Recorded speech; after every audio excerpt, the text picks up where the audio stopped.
Olá, eu sou a Thelma e hoje é dia de falar de Jô Soares. Ele que nos deixou ontem, dia 5 de agosto, eu tô gravando no sábado.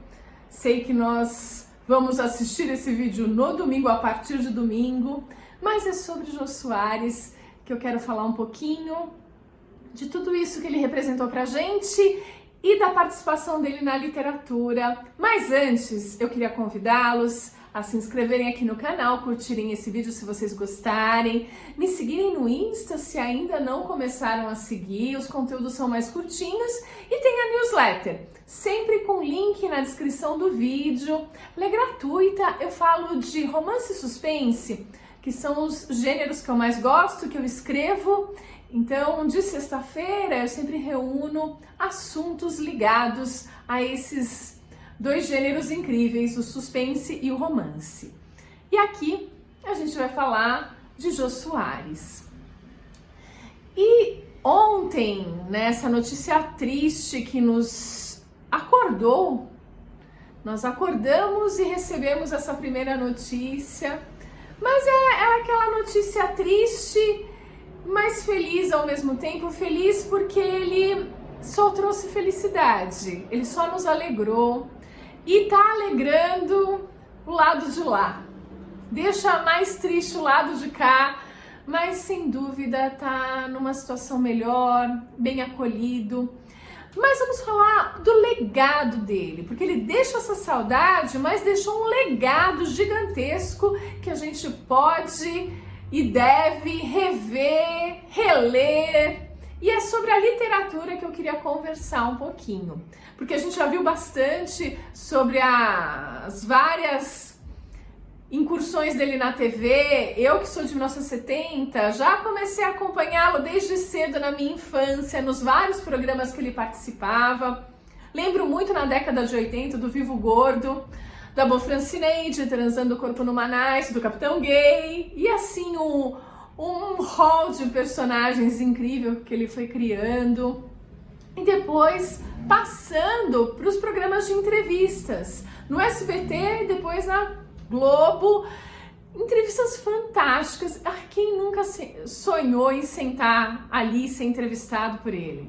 Talvez a gente sonhe mais com isso quando a gente tem algum trabalho que precisa do conhecimento do público, porque era isso que ele fazia. Ele fazia o seu trabalho ser reconhecido, ser conhecido, chegava a todo mundo que estava assistindo e assistindo atentamente. Então ele foi uma pessoa que descobriu talentos, que fez as pessoas, escritores, virarem best-sellers, que atores, as peças bombarem, lotar as casas de espetáculo, enfim. Ele tinha essa participação, esse dedo de Midas, né? Esse toque que transforma tudo em sucesso, em ouro. Ele mostra o que você tem de melhor, ele mostrava o que você tinha de melhor. E quem não gostaria de ter esse toque? E aqui vou falar um pouco da literatura, que é bem interessante a história. Ele decide começar a escrever ficção e vai para a Companhia das Letras, para o dono da Companhia das Letras, que já prepara o terreno dizendo: olha, Jô, você vai estourar de vender. Já estou imaginando uns 80 mil exemplares de cara. O Jô falou: imagina, você tá maluco, não vai ser tudo isso. Não passou muito tempo, ele já estava em 500 mil cópias. Best-seller total, com o Xangô de Baker Street. E aí, vamos entrar um pouquinho no tipo de literatura que ele fazia. A gente pode pensar no romance policial, mas o que o Jô Soares fazia era uma paródia do policial, é o cômico policial. Ele consegue, no Xangô de Baker Street, por exemplo, que eu comecei a ler ontem, tá aqui no meu Kindle. Sim, eu não vou nem tirar da página que eu tô bem no comecinho, mas é uma história bem divertida e é nessa pegada de fazer essa paródia, olhar o lado cômico do whodunit, do policial típico que é cheio de regras. Ele olha para essas regras e vai fazer uma graça com isso. Tanto é que a gente vai estar lá na época do imperador Dom Pedro II e ele dá de presente para uma amiga dele um violino Stradivarius bem raro que é roubado. Ao mesmo tempo, uma atriz francesa está no Rio de Janeiro, capital do Brasil, para uma série de shows e ela comenta, o imperador fala, essa minha amiga adoraria ver a sua apresentação, mas ela não pôde vir por causa desse roubo absurdo que aconteceu. Ela, que pena, se eu soubesse ela devia ter vindo, porque eu sou muito amiga de um investigador, não sei se você conhece, Sherlock Holmes. Então, veja, a gente vai ter encontro de um personagem, existe essa mistura de personagens históricos reais, Dom Pedro II, com fictícios, Sherlock Holmes. E o imperador fala, não conheço esse cara. Ela fala, mas ele é muito famoso, eu até falei para o amigo dele, o Dr. Watson, para colocar essas aventuras, todos esses crimes que ele desvenda no papel. Porque as pessoas precisam conhecer Sherlock Holmes. Toda essa brincadeira, o texto vai trazendo pra gente. Dom Pedro não fica atrás, não. Ele não conhece Sherlock Holmes, mas ele argumenta, interessante, eu conheço Edgar Allan Poe, já li o conto dele, Assassinatos na Rua Morgue. E ele comenta do estilo desse investigador abordado no conto, o que é perfeito, porque esse é exatamente o conto que deu origem ao policial dessa forma que a gente conhece, do whodunit. Foi exatamente os Assassinatos na Rua Morgue que deu essa tônica das pistas falsas, do mais improvável ser o assassino e toda essa receita, esses signos que são necessários no policial vieram dos Assassinatos da Rua Morgue, veio do Edgar Allan Poe e ele cita exatamente, eu não conheço o Sherlock Holmes, mas eu conheço Edgar Allan Poe.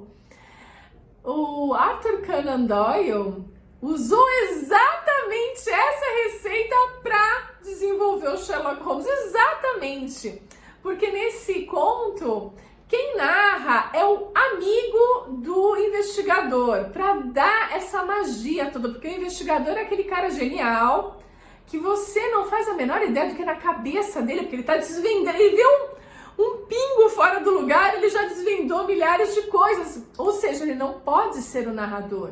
E teu amigo ser o narrador, observando os seus movimentos, dizendo que o que você está concluindo é perfeito. Foi o que Edgar Allan Poe fez, foi o que Arthur Conan Doyle fez com Sherlock Holmes. É o Dr. Watson que vai contando pra gente que ele se coloca mais na posição do leitor. Você não sabe, não tem a menor ideia do que está acontecendo. Você tem uma pessoa genial ali, descobrindo tudo, e você vai mostrando isso para o leitor. Eu achei, só está aí nas primeiras páginas, gente, eu achei genial essa paródia, essa brincadeira que ele faz, tão divertida, esse cômico policial. E ele vai repetir isso nas Esganadas, nesse outro aqui, os Assassinatos, na Academia Brasileira de Letras. São crimes em série, ele gosta disso, né? Desses assassinatos em série, para fazer essa paródia com o policial. Não satisfeito só nessa certa brincadeira com o gênero policial, ele vai para a biografia e escreve O Homem que Matou Getúlio Vargas, a biografia desse homem, de um anarquista, e vai fazer uma certa anarquia na biografia. Também brincar com um gênero que é bem constituído. Policial e biografia são bem estabelecidos e merecem essa brincadeira. E quando ele vai fazer a sua autobiografia, também tem um pouco dessa magia. O livro de Jô, não é o livro de Jó, não, é o livro de Jô. A biografia ou autobiografia desautorizada, onde ele escreve em parceria com outro autor e onde ele vai narrar esses fatos tão divertidos da vida dele. Eu ainda não li, mas fiquei louca para ler, são em 2 volumes contando tudo isso. Olha só a riqueza, né? Um cara que imaginava que não ia vender nada, assim, quer dizer, não ia... Aqui para o Brasil ele ia bater já os números de best-seller, né? Que a gente tem números mais modestos comparados ao mercado americano. Mas 500.000 cópias, uau! Isso é para o mercado americano impressionante. Para o brasileiro, então, nem se fala. Mas acho que vale a pena a gente lembrar dessa brincadeira que ele faz com esses 2 gêneros, o policial e a biografia. Porque às vezes começa a ler imaginando que é o policial dentro daquelas regras que o Edgar Allan Poe bolou lá no conto dele, tão bem repetidas, o whodunit é várias vezes usado e se espera isso de um policial. Eu acho que é por isso, porque se espera, ele não entrega, ele faz o cômico policial, então é um livro para sua diversão. Então eu fico por aqui, feliz de comentar sobre esses livros de Jô Soares, que marcou a nossa vida, que marcou a vida do Brasil, que trouxe mais cultura, trouxe mais sorrisos, trouxe mais diversão, sem nunca perder a crítica, a inteligência, a presença ali no momento. É sempre um humor elegante, leve, mas crítico, que é importante também. A gente não simplesmente esquecer, mas fazer essa brincadeira que permite a gente respirar um pouquinho mais aliviado aqui nesse Brasil, né? Então é isso, eu fico por aqui e a gente se vê no próximo vídeo.